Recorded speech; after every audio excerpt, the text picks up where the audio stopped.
Okay, so this is the answer to the supplemental petition for modification. You are going to use this format if you've been served a petition to modify child support and custody, just custody, time sharing, whatever it is. This is your responsive pleading. You've been served a petition, a summons, and you've got to file an answer, and this is what you need. Okay, if you've got 20 days to file an answer, all right, there's some rules with this though. You've got to pay attention. You should read this first page. All right, but I'm going to explain to you what you need to know here. All right, so let's go down here. You, as the responding party, are not the moving party. You're the non-moving party. We use terms such as petitioner and respondent in an original case. All right, the person who is moving the court to change the parenting plan is called the moving party or the movant. The person who is responding, which is you are the non-moving party or the non-movant. Okay? It's that simple. All right, so you fill in the blanks here. I already went ahead and did this. You're not going to need to watch me type. But let's say you were hit with a petition, somebody served you papers, and you have 20 days to respond. You've already got a parenting plan from a divorce or a paternity case or a custody case, and you're required to respond. This is the format you use. Okay? So in the original case, if we take a look, let's see. Let's say you've got a parenting plan. All right. You are Mary Jones. All right. You're the petitioner in the original case. George Jones was the respondent in the original case. Remember, this top part in blue, this is called the caption. It always stays the same, no matter who is filing a petition to modify. So if you're Mary Jones, you're always the petitioner in the caption under this case number. Okay? It never changes. If you're George Smith, you're always the respondent. But what if George Smith wants to modify and you're Mary Jones and you're sitting there minding your own business thinking the parenting plan's going along, whether or not it is? Okay? You already have a parenting plan in place, and George says, I want to change the parenting plan. So George is the moving party in this instance. Now, if you're Mary Smith and you're the petitioner and you want to modify, you would be the moving party. Okay? Could not be simpler. So in this particular instance, as an example, George Smith, who is the respondent in the original case, wants to modify his petition. All right? So you're going to fill this in. You're going to put George Smith in here. You're going to put down he's the father. Okay? Respond to the questions. This is all very self-explanatory. The person who petitioned the court and is suing you for their modification is the movant or the moving party. Put his address here. What is his city, state, zip? Put that here. What is his date of birth? You don't need to worry about his social security number. You don't need to worry about that. If you have it, throw it in. If you don't worry about it. Telephone number. Look at that. I mixed that up. Let's put his email here and his telephone number here. 3. I'm just making it up. Okay? This could not be easier, guys. This is not rocket science. Okay? If you are the person who was served papers, okay, that's you. You're the non-moving party. Put your name there. Non-capital letters. See how it's non-capital letters? Okay. Mary Jones. You're the mother. Put your address here. City, state, zip. Fill the rest of this in. Remember, in the original case, whoever the petitioner respondent, okay, always stays the same. Okay, copy it from the caption. You know what the caption is. If you looked at my basic essentials page, you learn that this top part is the caption and it always stays the same, and I just told you. All right, so put the case number in. Now these are in capital letters because this goes at the top. It's the caption. Charlotte County, Mary Jones. In the original case, in the original caption, who is the petitioner? The mother or the father? Well, you're Mary Jones. You got hit with papers, but in the original case, you are the mother. So put your name here. Put mother there in lowercase. From the original caption, George Smith. He was the father. Okay. How many children? There's a reason why you have to put the word 1 and the number 1 here. It goes in certain places. Remember, this is not only a form. It's an application I've created. Name of the party's oldest child. Put the kid there. Non-cap letters. Initials. Child number 1, female, Port Charlotte, date of birth. I never put a child's social security number in. The court-approved form usually requires it. In my 20 plus years of practice of law, I've never had a judge say, hey, you need to disclose a child's social security number in this day and age of identity theft. I would recommend you don't do it unless the court makes you. Okay? If you've got a second oldest child, you put that information in here. Okay? That's all you'd have to do. Keep going. All right, this is your answer, your response to the supplemental petition. You're Mary Jones. Okay? You're the non-moving party. All right, a supplemental petition to modify what was filed by George Smith on or about what? All right, so what does George want to modify? Well, let's take a look at George's petition. Let's say George filed a petition. It looks something like this. He wants to modify time sharing, parental responsibility, and other relief. Okay, so take a look here to modify what? What was it? Time sharing, parental responsibility. You could just cut and paste if you want, if you've got it. But if you don't, that's okay. Just type it in. Time sharing, parental responsibility, other relief. I cut it and paste it. Makes it easy for me. When did he file it? Okay, it was filed by him when? Court needs to know that for time frames. Okay, not when you were served, but when it was filed. So what will happen is, when you get to the original petition, all right, there'll be a stamp up in here that'll give you the date and time it was filed. Go ahead and put that here. Let's say he filed it. I'm going to make up a date and time for, I don't know, 15. Let's say it's 2020, okay? You are Mary Jones, and you're responding. You're the respondent. Okay, you're responding to the petition, and you deny the allegations as stated therein. To wit, I deny the allegations specifically in count numbers. All right, what are the count numbers? Well, George says number 1, that's when it was put in, and he attached it. Okay, you're not going to deny that, all right, because that says you've got a court order, and he's got the date in here. You don't need to worry about that. And you and George have one child. If you agree you and George have one child, you don't need to deny that either. So let's get to number 3. And it'll usually be about number 3 in any other court-approved form. He says, I got a new job and now I'm on day shift. I can see the kids more. I want this. I want that. It's a big change, etc. Okay, so if you want to deny that, I deny number 3. Okay, not a big change. George doesn't have the time he says. Whatever you want to put here. Okay, you don't need to put even all this. You could just say, I deny number 3. Okay, that's all you got to do. I agree with what count numbers. All right, well, let's take a look at that again. What do we look at? Okay, we said, well, you agree with number 1 because, yes, you agree that a court order was put in place. You agree with number 2, that you have one child in common. Okay, so you agree to 1 and 2. So let's go ahead and agree to number 1 and 2. So 1, 2. All right, let's take a look at the rest of it. He says it's in the best interest because you've already denied number 3. Number 4, he's requesting something. You don't really need to admit or deny that, but you can deny that too.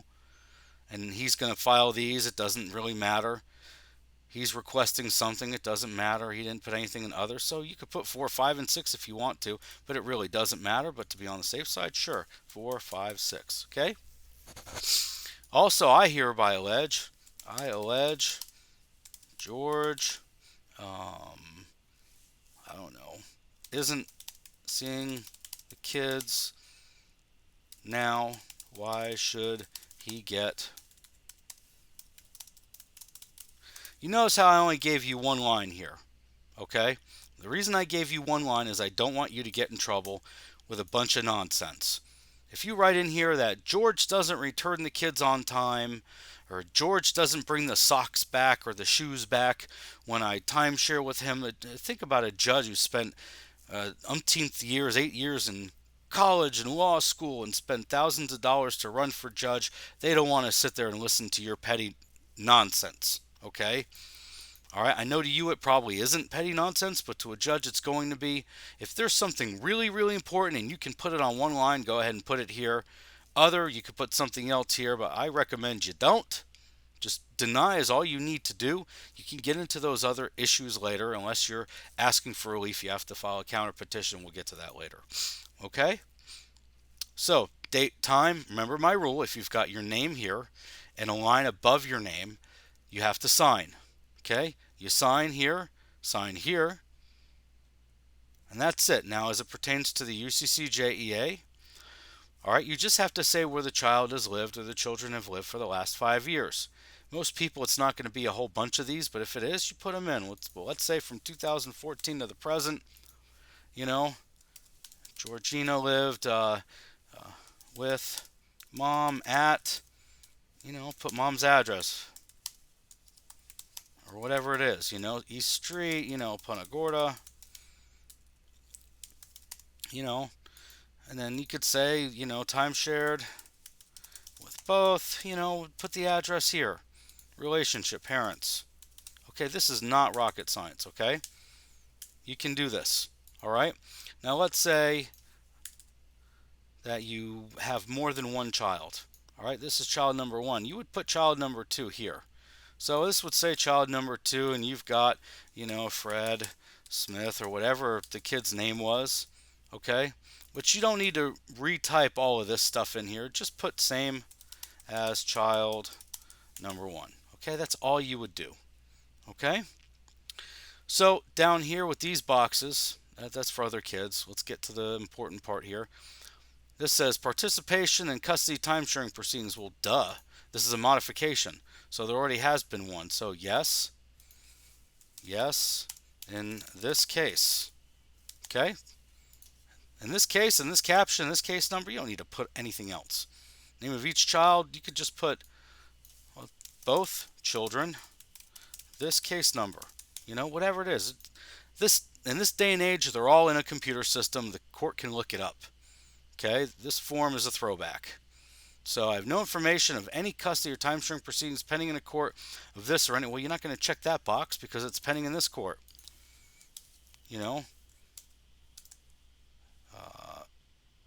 All children, this case, whatever, this case number. Okay, you need to list it all.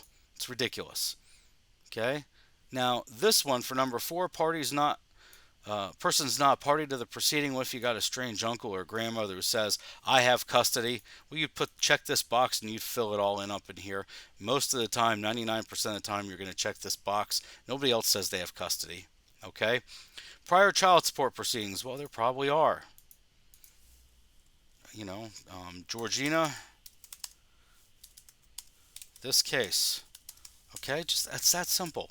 All right? It cannot be easier. All right? And then the rest, you're going to check this box and put the date. You're going to do it by hand, all right, because it's going to be, you're either going to mail it or email it, whatever it is you're going to do, all right, sending it to George. George has an attorney. You put that in here, all right. You're going to sign here. See, there's a line above your name. You're going to end up signing, but you're going to need to do it in front of a notary. See, this is already filled in for you. It's done for you. All right, Social Security number, you need to do that. It's already filled in for you. I already checked the box. Okay, you have minor children in common, sign it with a notary. Financial affidavit. I used to give people this form and they would immediately freak out. They'd be like, oh my God, how am I going to do this form? It's a nightmare. Let's make it bigger again. All right, if you're Mary Jones, I'm going to show you how easy it is to do this form quickly and easily. Let's say you're Mary, you're a landscaper, okay, employed by, I don't know, put your, whoever hires you here, A and B, or she could put self-employed, whatever it is, put the address of the employer, whatever it is. Okay, whatever, put it in here. Now, this form is a monthly form, okay? Don't check every week, every other week. Do the math, all right? If you're paid every week and you're Mary Jones, all right, take your weekly, multiply it times 52 because there's 52 weeks in a year, then divide by 12 because there's 12 months in a year. Get your monthly amount, okay? Figure it out. $3,000 will say Mary's good at her job. She makes $3,000 a month, okay? And here's a note here too. Just like you would if you were doing your taxes, round to the nearest dollar. The form doesn't like commas. Don't put commas in it. It doesn't like decimal points, decimal places. All right. So if you've got $1.49 and below, put $1. If you've got $1.50 and above, you put $2. Okay, this is an example. So Mary makes $3,000, and the form does the math for you. Don't put a comma in. The form doesn't like commas. Okay, just put the number. All right. So see, it does the math for you. It's down here. Let's say she's making some money from, I don't know, royalty or something like that. All right. See how it added it in here? Now remember, this number you're putting in, this is the gross. This is not the net. So this is the before taxes, before, I don't know, Medicare wages and insurance and whatnot, okay? After taxes, we're going to figure that out right now. Let's say you're the respondent here, you're Mary, and you're thinking, I don't have a pay stub handy. I need to figure this out. So just a good rule for an approximation, you're allowed to approximate, is you multiply it times 15%. So say we got $3,500. All right, you multiply it times 15% and leave this up here so the court can see what you did. That's 525. So 3,500 times 0.15 is 525. And you're going to put that, like I explained here in line 19, 525. Okay? If you've got a pay stub handy, by all means, go ahead and fill this in, your mandatory union dues or your Medicare payments or anything else like that. All right? See how it does the math for you? Now you're going to do your budget, and some figures may be approximations. All right, you're allowed to do that because some numbers are going to change. Mary's mortgage or rent, your mortgage or rent usually isn't going to change. It's going to be the same amount every month. Let's say it's $1,500. If you're renting, you're not paying property taxes, utilities, I don't know, it fluctuates. Say it's approximately $150. Telephone, $100. Now remember, this is a monthly form, so food, I don't know, $100 a week. We'll just say, give or take, we'll say $450. Meals outside the home through a drive-through or whatnot, maintenance and repairs. You're not going to do maintenance and repairs on a rental. All right, gas. Let's say Mary spends $400 a month in gas. She drives a lot. Now, repairs. Okay, there are a few places in this form you have to think about things. For repairs, Mary's thinking to herself, or you're thinking to yourself, last year I had to get tires. I had to get new brakes, and my transmission went out. Gosh, I spent $3,600 last year on repairs on my car. Is that right? No, you spent it during the year. You spent a whole $3,600. This is a monthly form. This is not a yearly form. So what are you going to do? If you spent $3,600 during the year, you're going to divide this by 12 because there's 12 months in the year. So what is that? $300. Easy. What's your insurance? Let's do $150. These are approximations. If you spend money on kids or whatever, she buys clothing for the kids, lunch money, I don't know, whatever. Okay, you put it in. All right, clothing. If you're married and you spend, I don't know, $20 a month getting socks and underwear, I'm married and I'm thinking, wait a minute, uninsured medical dental. I was eating a jawbreaker last year and it cost me $1,200 to get a tooth fixed. So what is she going to do? Well, $1,200, it cost me $1,200. Wait a minute, I didn't spend $1,200 a month. I spent $1,200 just one month, but it was during the year. So I'm going to divide this up by 12 months to get $100.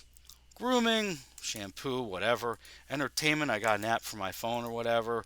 Went to the movies once. Okay. Miscellaneous, others. Gifts. Gifts is another issue. Wow, gifts. I spent money on Christmas, birthdays, Hanukkah, whatever it is. How much did I spend last year? During the whole year, I spent $2,400. But don't put $2,400. That's a year. Divide 20. I'm using round numbers to make it easy on you. It's $200 a month. Okay, piece of cake. Other creditor. Let's say Mary's got a Bank of America. And let's say she spends $500 a month on Bank of America. Okay? Her lunch money's too much. Let's say lunch money's $10. It's cheap. All right? So $500 for Bank of America. All right? Now, see how it does the total for you? Anytime you add something, it adds it for you. See how that changes? All right, so this is what she has. Now, if you look, Mary's incoming and outgoing don't meet. If you're sitting there thinking to yourself, my God, I'm $1,000 or under on my deficit. This is a deficit. If your incoming doesn't meet your outgoing, it's a deficit. I'm $1,000 or under. That's okay. Somebody asks you, well, how are you surviving? The answer is I'm not. I'm using credit cards. I'm borrowing from friends and family. It's horrible. Okay, there are boxes here to explain, that, whatever it is, almost have the BOA paid off, Bank of America paid off. You could write a note to the court here if you want to explain something. All right, if you run out of space on a line, use a second line. All right, it's right there for you. Now, if you're in the deficit, see how number 32 says deficit here? You put the deficit here. So Mary's 1,005 in the deficit. You don't need to put the little minus there. It doesn't make a difference, okay? So if you're in the deficit, you put that here. But let's say Mary's BOA is 10 bucks, and let's say Mary's mortgage or rent is, I don't know, $900. She's got a good place. It's not that expensive. So her outgoing is $28.90. Well, her incoming is $29.75, but her expenses are $28.90. So she's got a surplus of $85 a month. That's okay. She's got a surplus. There's nobody's going to hold it against her. All right, but this is not a negative number. You see that here. So it wouldn't be in this column. This is a surplus. See? You'd put that here, $85. Okay? Done. Easy peasy. All right? Assets and liabilities. With assets and liabilities, remember the rule. What it is more important as to how much it's worth, how much the value is. Okay? I'll give you an example. Let's say everybody's got, I don't know, 20 bucks on hand. She can put it here. Don't worry about this part up in here. Okay, this is nonsense, but it's quarter-proof form. This is what they look like. Cash in the bank, credit union, value unknown. You don't know how much is in there. Just make notes. That's what these boxes are for. But what it is important. Let's check the box other. Let's say Mary, you have AT&T stock. Let's say you've got 10,000 shares. Okay? Value is unknown. You don't know how much they're worth. Okay? You can approximate. Let's just say your approximate value, let's just say for round numbers, it's $10,000. Okay? Remember, don't put commas in here. Do not do that. Do not put decimals in. The form doesn't like it. It'll do the math if you don't put commas or decimals in. Okay? So, this is fine. Okay? Value unknown. She put it in. But let's say you're Mary and you're thinking to yourself, I don't want anybody to know that I've got AT&T stock. I'm going to leave that blank. Well, then nobody knows about it, right? Are you committing fraud on the court by not putting it in? Are you hiding the ball? Are you trying to put one over? Well, somebody might think that. So we just put in AT&T stock. You won't even put how many shares it is. Value unknown. Okay, chances are it's not going to come into play. But you've listed what it is, which is fine because you can always send a subpoena or send a request to get the value if a court asks you for it later. Okay, you don't need to put the value in. Retirement plan, same thing. Let's say Mary's got a 401k, an IRA, or a 401k, whatever it is. All right, value unknown. Amount unknown. Just put that down. If she says, I don't want them to know I've got a retirement, and she leaves it out, that's, could be a problem. All right, are they going to take your IRA? No. This is a modification. Are they going to take your stock? No, it's a modification. Okay? All right, so now we're going to get to liabilities. Same thing. So Bank of America, put the approximate, whatever it is. Say Mary, $5,000. Put it in. Okay, it'll add it up. If there's another one, it'll add it up for you. Okay, just list it. All right. If the amount is unknown, you put unknown. Okay. The quarter-proof form does not do a good job of explaining what a contingent asset and what a contingent liability is. This is real easy. A contingent asset or liability is a possible asset or possible liability. So let's say you're Mary and you slipped and fell at McDonald's or Walmart or something, and your lawyer says, we're going to sue and you're going to get maybe $10,000. So it's a possible $10,000. Are they going to take it from you? Probably not. I don't think so. I've never seen it happen. Okay, so slip and fall lawsuit. It's a possible whatever it is. Just put it down if there's a possibility of you getting money in the future. You put it here.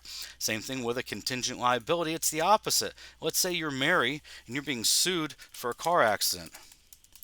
and your lawyer says, or the other side says, we want $10,000, we'll put it there. Okay, you're being sued for a car accident. All right, that's all you have to do. This is not rocket science. You can do this. Okay, it's not hard. And that's it. Are you going to do a child support guidelines worksheet? Well, yeah, you are, but you're not going to do it in the very beginning because you don't have pay stubs from everybody. You don't have bank statements. You don't know where the money is or how much it is. So you can't really do a proper calculation just yet. Okay, so you check this box. It will be filed in this case. All right, and you're going to handwrite. If you're going to put a checkbox for mailed or fax to mailed, hand delivered. If you're going to email it, you put the date. You send it to George Smith. You're Mary Jones, and look, there's a line with your name below it. Always sign. If your name is listed anywhere here, and there's a line, and here's a hint. It says signature of party. You're going to sign there with a notary. Okay, and that's it. Notice the related cases. It's already filled out for you. Just sign. Okay, certificate of compliance is done.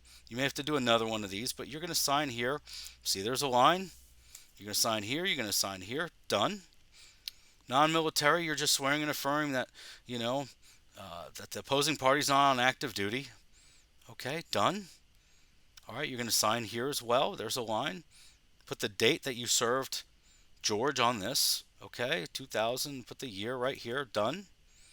Notice of designation of email address. If you want the court to use your email address, you can put it in here. You know, whatever it is. And the court can email you. If you don't want the court to email you, you don't have to put an email address in here. All right, date and sign. And that's it. You're done. Everything else, you sign and you're done. If you have any questions, please email me. I'll get back to you as soon as I can. There's also a blog. There'll be a Q&A for help. If you need any help, what you would do at this point is you'd get it notarized. You print it, get it notarized, then copy it 3 times. Remember the rule of threes. You keep a copy. You send a copy to George, the opposing party. He's not the mother. I'll fix that. Oh, no, you're the mother. Sorry. You send a copy to George. He's the father. And you would keep a copy for yourself and give the original to the clerk. So that's the rule of threes. Original to the clerk, copy to the other side, to George, and a copy for yourself. I sometimes make 4 just to have an extra copy. And that's all you need. If you have any questions, let me know. Good luck to you. Get your papers done. Get them filed.